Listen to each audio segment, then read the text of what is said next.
Salam Jemaat Tuhan, selamat bergabung kembali di online service GPT Home Kedung Gebang bersama saya Theo. Sebelum acara ibadah dimulai, saya mau menyampaikan beberapa hal seputar kegiatan gereja kami. Ibadah online service ditayangkan di channel YouTube GPT Home Kedung Gebang setiap hari Minggu pukul 7 pagi. Ibadah onsite kami adakan 2 sesi. Sesi pertama setengah 7 pagi, sesi kedua setengah 9 pagi. Kami juga menghimbau untuk para jemaat sekalian, Bapak, Ibu, Saudara, dimanapun kita berada, untuk tetap disiplin mematuhi protokol kesehatan. Mari Bapak, Ibu, Saudara sekalian, kita siapkan hati, pikiran, dan hati kita untuk beribadah kepada Tuhan. Selamat beribadah, Tuhan Yesus memberkati.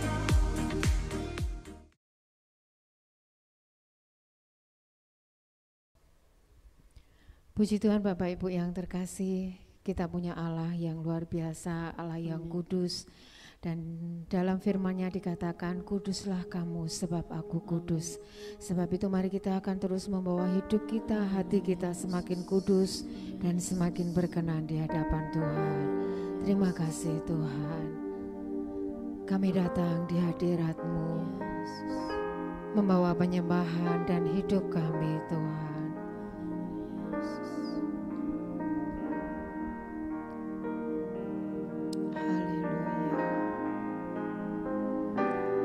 Ku datang Tuhan dalam hadirat-Mu, perhiaskan kekudusan. Seluruh surga sujud menyembah-Mu. Ku tersungkur dan berseru, Kudus, kuduslah, kuduslah Tuhan, Allah semesta alam. Kudus, kuduslah, kuduslah Tuhan, surga bumi menyembah. Mari datang di hadapan Tuhan. Ku datang Tuhan dalam hadirat-Mu, berhiaskan kekudusan. Seluruh surga sujud menyembah-Mu. Ku tersungkur dan berseru, Kudus, kuduslah, kuduslah Tuhan, Allah semesta alam.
sungguh ajaib buat hidup kami. Dan tidak ada yang mustahil bagimu Tuhan. Kami percaya bahwa mujizat masih ada dalam hidup kami. Mari Engkau yang saat ini sedang berputus asa, berbeban berat, percaya bahwa mujizat masih ada dan tersedia bagi kita semua. Jangan kehilangan pengharapan dan jangan putus asa, karena kita punya Allah yang ajaib. Haleluya. Tuhan, Engkau ajaib bagiku. Tak ada yang tak mungkin bagimu. Kau yang telah berfirman dan semuanya jadi. Tuhan, Engkau ajaib bagiku. Mari katakan, Tuhan, Engkau ajaib bagiku. Tak ada yang tak mungkin bagimu. Semua yang ku saksikan perbuatan tanganmu. Tuhan, Engkau ajaib bagiku. Sungguh ku percaya tiada yang mustahil. Mujizat masih ada dalam hidupku. Sembuhkan sakitku, pulihkan jiwaku. Mujizat masih ada bagiku. mari percaya dan katakan, Tuhan, Engkau ajaib bagiku. Tak ada yang tak mungkin bagimu. Kau yang telah berfirman dan semuanya jadi. Tuhan, Engkau ajaib bagiku. Sungguh ku percaya tiada yang mustahil. Mujizat masih ada dalam hidupku. Sembuhkan sakitku, pulihkan jiwaku. Mujizat masih ada bagiku. Mari percaya.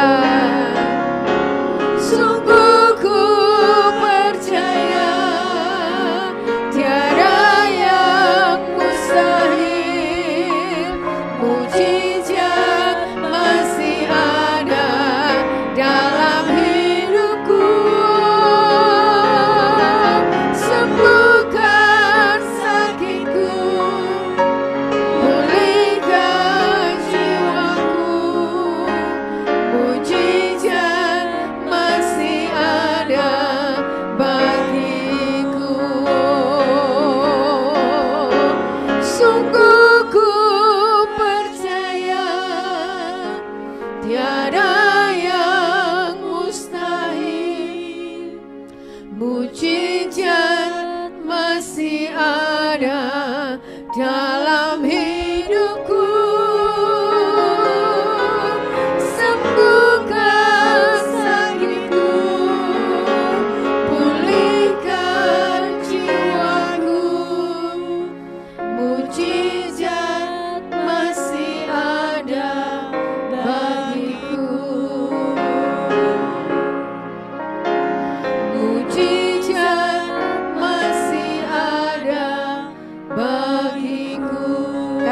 dengan penuh iman. Mujizat masih ada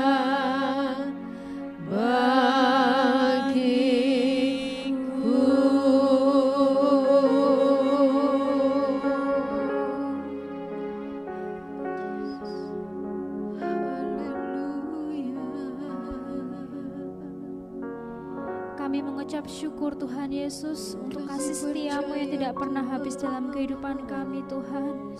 Terima kasih Tuhan Yesus, Engkau hadir di tempat ini, mengurapi setiap kami, menjamah setiap kami jemaat-Mu Tuhan Yesus, baik yang ada di sini dan yang menyaksikan tayangan ini Tuhan Yesus. Kami percaya ketika kami menghampiri tahta-Mu, kami tidak sia-sia Tuhan Yesus. Karena Engkau Tuhan senantiasa memberkati kami, Engkau memulihkan kami, Engkau senantiasa memuaskan kami Tuhan Yesus. Ini kami Tuhan, kami mau menyiapkan hati kami untuk kami dapat diberkati oleh firman-Mu Tuhan Yesus. Biarlah hati kami ini Tuhan Yesus senantiasa rindu akan firman-Mu Tuhan Yesus. Biarkan kami dipuaskan oleh firman-Mu Tuhan.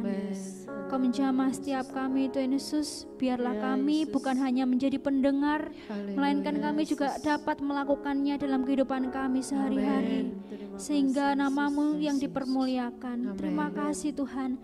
Kau memberkati juga hamba-Mu yang akan menyampaikan firman-Mu. Engkau menjamah mulai dari ujung rambut sampai ujung kakinya Tuhan Yesus. Semuanya perkataan yang keluar dari mulutnya, semuanya daripada Engkau. Terima kasih Tuhan, kami siap menyambut firman-Mu hanya di dalam nama Tuhan Yesus Kristus. Haleluya. Amin.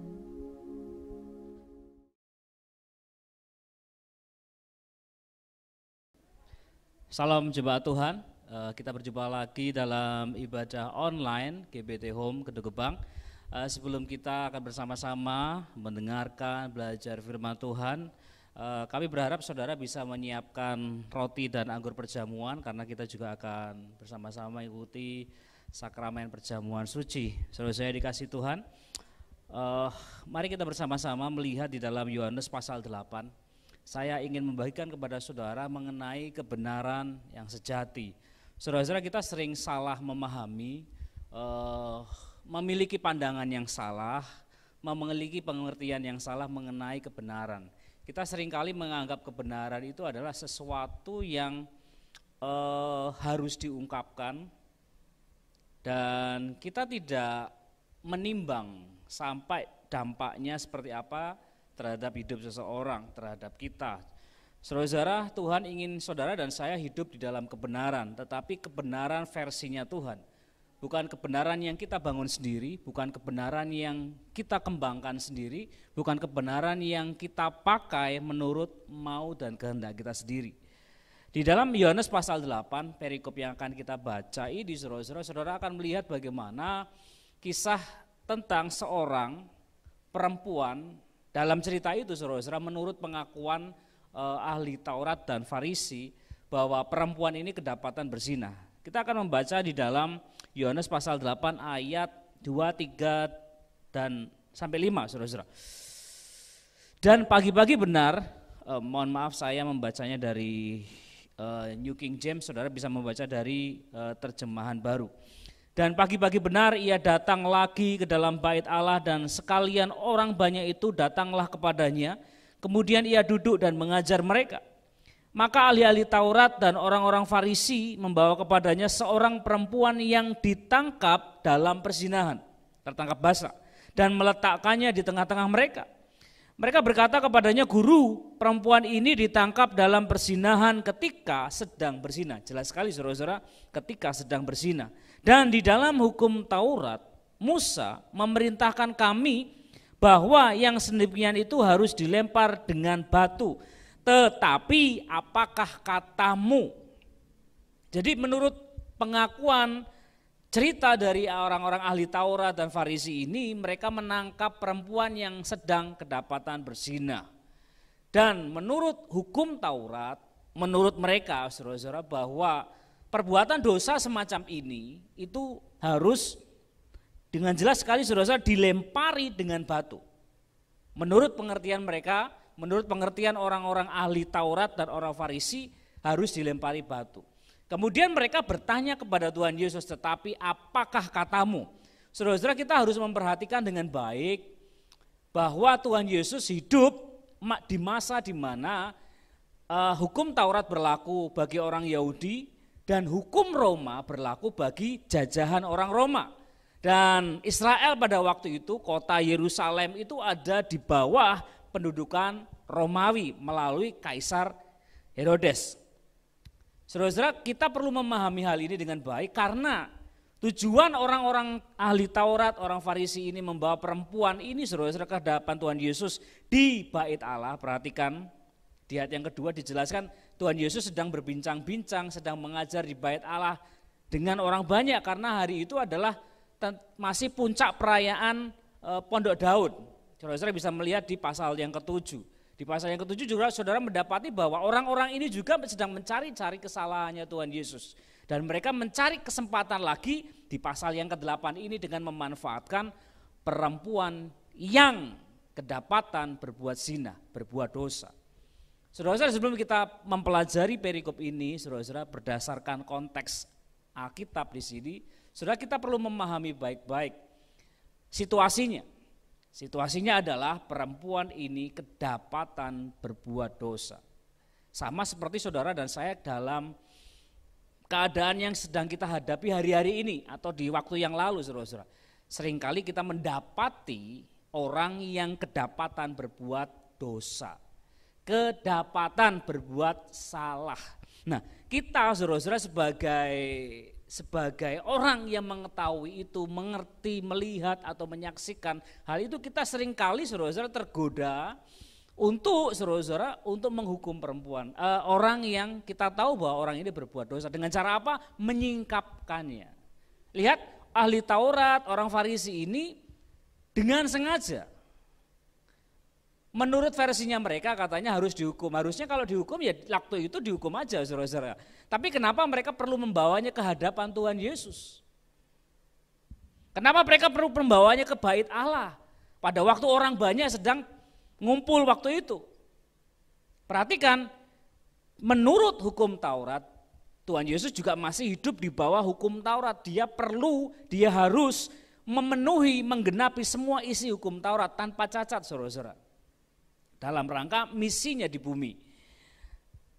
Saudara perlu memahami bahwa hukum Taurat saudara-saudara mengatur dengan ketat tentang hukum tentang perzinahan.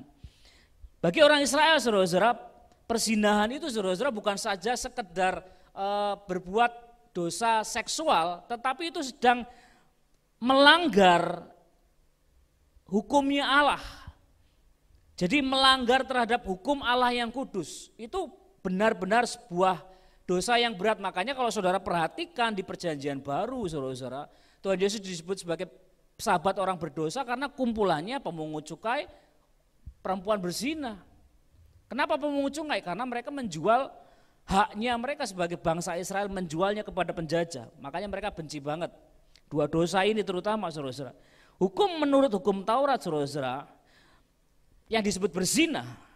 Jadi dosa perzinahan itu namanya na'ab saudara-saudara. Itu satu, hubungan seksual yang dilakukan oleh seorang perempuan yang sudah menikah dengan pria yang bukan suaminya. Perzinahan. Yang kedua, semua hubungan seksual di luar nikah yang dilakukan oleh seorang pria dengan wanita yang sudah bertunangan. Referensinya dalam Kejadian pasal 38 ayat 15-16, Imamat 19 ayat 20-22, Ulangan 22 ayat 28-29. Semua bentuk hubungan seksual di luar nikah dilarang bagi seorang wanita karena ia adalah milik suaminya. Kalau dia sudah bertunangan atau bersuami. Sebaliknya pria berkewajiban untuk menghindari semua hubungan seksual di luar nikah. Seorang pria baru akan dianggap berzina jika ia melakukan hubungan seksual dengan seorang istri orang lain. Nah, perempuan ini disebut sudah bertunangan. Jadi kemungkinan saudara-saudara, kenapa perempuan ini harus dilempari batu? Karena dia sudah bertunangan. Nah, makanya harus dilempari batu menurut hukum Taurat. Menurut hukum Taurat, memang benar perempuan ini harus dihukum dengan dilempar batu. Benar saudara-saudara. Tetapi menurut hukum orang Roma, waktu di mana Tuhan Yesus dan orang Israel tinggal pada waktu itu, perzinahan tidak sampai dihukum mati. Kenapa mereka membawa perempuan ini kepada Tuhan Yesus? Itu karena mereka mau menjatuhkan Tuhan Yesus, mencari celah kesalahannya Tuhan Yesus. Perhatikan saudara-saudara, maka mereka bertanya, apakah katamu? Jadi mereka menunggu responnya Tuhan Yesus. Satu, kalau Tuhan Yesus mengiyakan ya, dia harus dihukum menurut hukum Taurat, dilempari dengan batu. Orang-orang ahli Taurat, saudara-saudara orang Farisi ini akan memakai perkataan Tuhan Yesus dan melaporkannya kepada pihak tentara Romawi supaya Tuhan Yesus dihukum. Karena ada banyak saksi dan mereka akan menuduh Tuhan Yesus sebagai provokator. Karena menurut hukum Roma, saudara-saudara, yang patut dihukum mati itu kalau terjadi, saudara-saudara, pelanggaran di bait Allah. Seperti penyerangan atau penajisan segala macam. Kalau sampai mereka melaporkan ke tentara Roma, saudara-saudara, Tuhan Yesus dituduh sebagai provokator, membuat rusuh di bait Allah, saudara-saudara, Tuhan Yesus bisa dihukum mati, legal. Boleh dihukum mati menurut hukum Roma. Kalau Tuhan Yesus berkata pakai hukum Taurat untuk menghukum perempuan ini. Tetapi kalau Tuhan Yesus berkata nggak boleh dihukum mati, mereka juga punya kesempatan untuk menjatuhkan Tuhan Yesus, berarti Tuhan Yesus tidak tunduk kepada hukum Taurat. Saudara-saudara, di sini saudara akan melihat bagaimana seharusnya setiap orang percaya bersikap. Kita harus mengerti benar apa yang namanya, apa yang disebut sebagai kasih karunia, apa yang disebut sebagai kebenaran. Jangan sampai saudara dan saya memperalat kebenaran untuk saudara-saudara melukai seseorang. Mereka tujuannya saudara-saudara melempari batu perempuan ini. Kalau Tuhan Yesus bilang lempari batu benar saudara-saudara. Tujuannya melempari batu tidak mungkin hanya sekedar melukai, tetapi membunuh. Ingat saudara-saudara motivasinya. Ini yang mau kita bersama-sama dalami. Orang-orang ini saudara-saudara memperalat hukum Allah untuk membunuh perempuan ini sebisa mungkin. Satu, membunuh perempuan ini. Dua, membunuh Tuhan Yesus dengan cara legal menurut hukum manapun. Kalau Tuhan Yesus bilang tidak boleh dibunuh, maka Tuhan Yesus melanggar hukum Taurat. Saudara-saudara, mereka memiliki hak untuk menyalahkan Tuhan Yesus. Lihat ketika Tuhan Yesus akan disalib, secara hukum Taurat pun Tuhan Yesus tidak didapati bersalah. Saudara perhatikan baik-baik, bagaimana orang-orang ini saudara-saudara menggunakan hukum Allah. Mereka mencoba memperalat Allah untuk menyingkapkan kebenaran. Hati-hati saudara-saudara, mereka tahu orang Farisi ahli Taurat ini pintar dan mendalami semua hukum Allah. Mereka ngerti hukum Allah, tetapi mereka hanya berhenti di mengerti.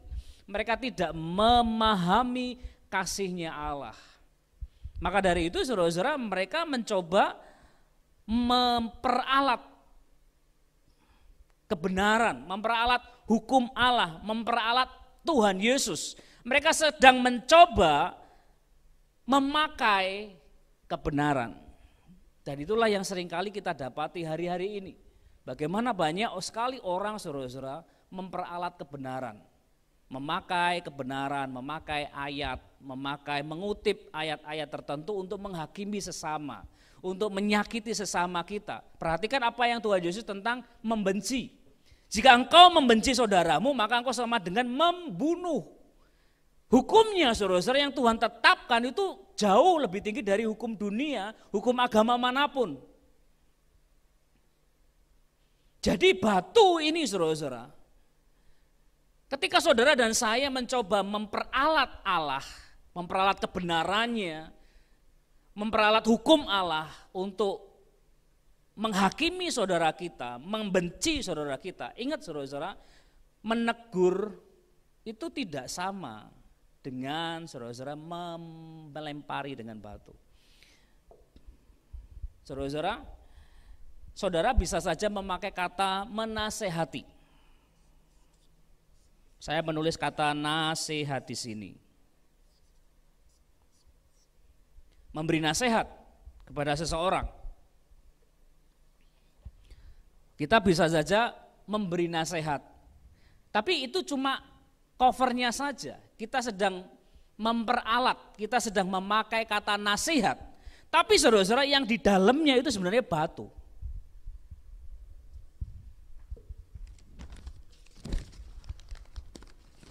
Kita membungkus batu dengan nasihat. Saudara-saudara, ini yang Tuhan lihat, saudara-saudara. Mereka beralasan menurut hukum Mose. Dan mereka bertanya, menurut engkau gimana? Tuhan Yesus melihat hati mereka, saudara-saudara. Mereka membungkus kebenaran, mereka membungkus batu, saudara-saudara, dengan kebenaran. Tapi isinya mereka niatnya membunuh. Saudara, kita bisa saja memakai nasihat. Nasihat. Kemudian saudara-saudara, kita juga bisa memakai teguran. Apakah teguran itu tidak baik? Baik, saudara-saudara. Kalau motivasinya itu murni, motivasinya itu membangun. Baik, saudara-saudara. Karena perempuan ini kedapatan berbuat zina. Dia layak untuk dihukum mati menurut hukum Musa. Dan saudara tahu responnya Tuhan Yesus? Dia diam aja, saudara-saudara, tidak segera menjawab, dan dia menulis sesuatu. Saya percaya itu adalah 10 hukum Allah. Kita bisa membungkus batu, niat, motivasi yang asli dengan yang namanya teguran.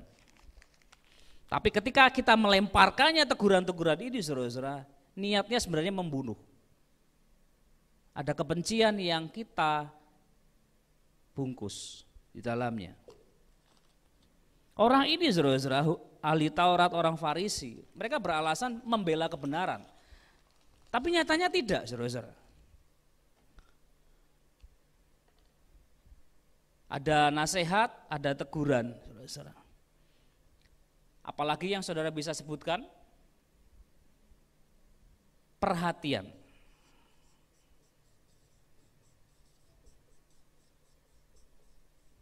Kita punya alasan mungkin karena aku perhatian sama kamu. Makanya tak bilangi. Tapi orang-orang ini, saudara-saudara, mereka tidak memperhatikan. Mereka tidak berniat untuk menegur. Mereka malah mempermalukan perempuan ini, saudara-saudara. Dengan niat, saudara-saudara, menjatuhkan Tuhan Yesus. Memakai hukum Allah. Kalau dilempar, pasti berdarah. Dalam jumlah banyak, pasti mati. Apa yang dilakukan oleh Tuhan Yesus, saudara-saudara? Mereka istilahnya meminta izin kepada Tuhan Yesus untuk melegalkan perbuatannya. Maka dari itu banyak sekali, saudara-saudara, anak-anak Tuhan itu memakai cara-cara seperti ini. Tapi motivasi yang sebenarnya itu batu. Bukan kasih. Nah, kebenaran yang sejati di dalam Tuhan Yesus itu seperti ini, saudara-saudara. Saya ingin menjelaskan kepada saudara memahami kasih karunia Allah dengan cara pandang yang benar. Kasih karunia Allah itu bukan ketika saudara melihat perikop ini sampai selesai cerita tentang perempuan kedapatan berzina ini, perempuan ini dibiarkan pergi. Enggak seperti itu, saudara-saudara. Karena saudara-saudara, ketika selesai menulis, saudara-saudara, di tanah, saudara-saudara, kemudian satu persatu orang-orang ini bubar, saudara-saudara. Ahli Taurat dan orang Farisi. Kecuali pendengar-pendengar yang dari tadi mendengarkan Tuhan Yesus. Yang bubar ini para penuduh. Orang-orang yang sedang memperalat kebenaran. Mereka mulai pergi satu persatu. Kenapa, saudara-saudara? Mereka mungkin tidak berdosa dalam hal berzina. Tapi mereka pasti berdosa dalam hal yang lain. Makanya mereka pergi satu persatu. Saudara lihat apa pertanyaan Tuhan Yesus kepada mereka. Saya akan bacakan dalam terjemahan baru, saudara-saudara. Barang siapa di antara kamu tidak berdosa, hendaklah ia yang pertama melemparkan batu kepada perempuan itu. Terus dia menulis lagi sesuatu, dan kemudian mereka bubar, saudara-saudara, tidak ada satupun yang tertinggal, para penuduh itu. Hai perempuan, di manakah mereka, tidak adakah yang menghukum engkau? Karena yang tersisa, saudara-saudara, itu Tuhan Yesus. Dia bisa saja, saudara-saudara, mengambil batu itu, saudara-saudara, karena dia tidak melanggar hukum Taurat manapun. Dia tidak melakukan dosa. Lihat apa yang Tuhan Yesus lakukan pada perempuan ini, saudara-saudara. Tuhan Yesus berkata seperti ini, aku pun tidak menghukum engkau, pergilah dan jangan berbuat dosa lagi mulai sekarang. Saudara-saudara, perempuan ini, perhatikan dari sisi perempuan ini. Di satu saat itu, saudara-saudara, dia berbuat dosa, dia layak dihukum mati, dia diarak, kemudian dipermalukan, hampir saja dilempari dengan batu, saudara-saudara, oleh orang-orang itu, saudara-saudara, supaya mereka bisa menegakkan hukum Allah, hukum Musa. Tetapi saat itu juga, saudara-saudara, kasih karunia, kasih Allah disingkapkan kepada perempuan ini, saudara-saudara. Hukuman yang paling berat baginya adalah pengampunan.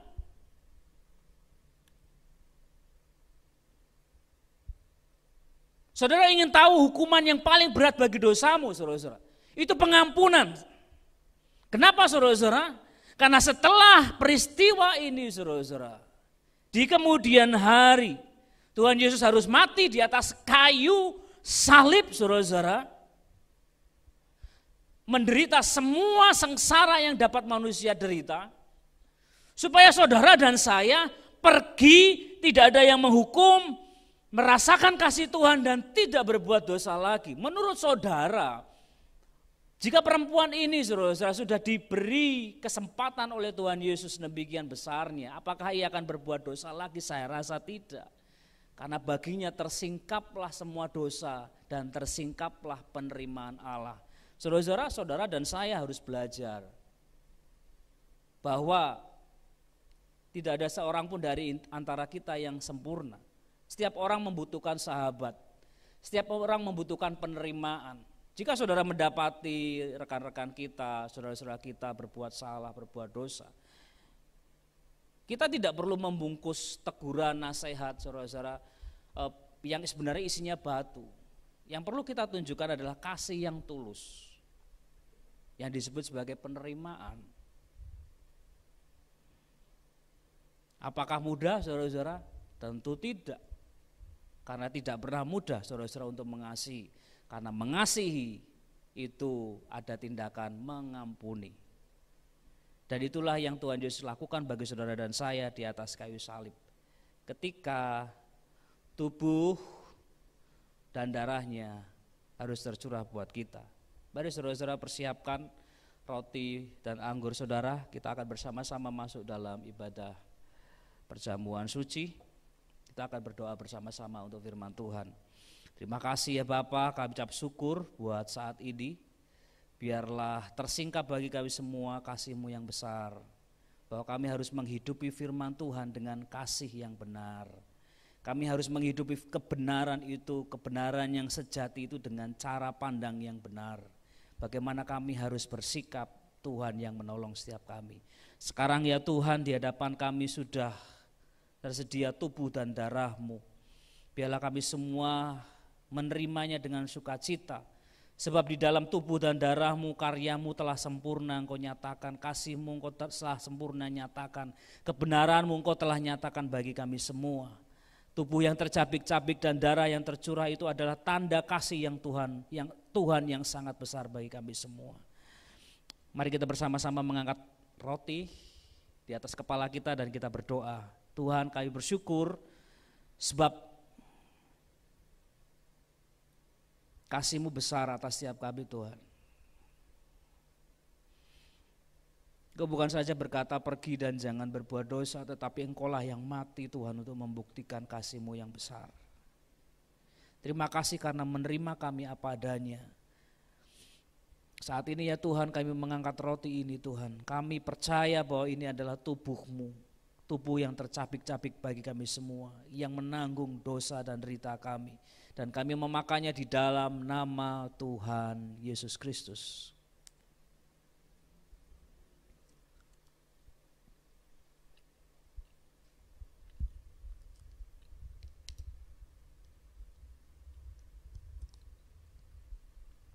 Mari kita mengangkat anggur di atas kepala kita dan kita berdoa. Bapa, kami ucap syukur karena Engkau menyatakan kasih-Mu yang besar melalui Tuhan Yesus. Darah yang terkucur keluar dari tubuhnya, itu adalah tanda dari penyucian dosa-dosa kami. Darah itulah yang menebus hidup kami Tuhan. Terima kasih Tuhan, terima kasih. Kami mengucap syukur Tuhan. Tergenapi Tuhan tubuh dan darah-Mu di dalam hidup kami. Tubuh-Mu menyatu dengan kami, kematian-Mu menyatu dengan kami. Kami mengucap syukur di dalam nama Tuhan Yesus Kristus.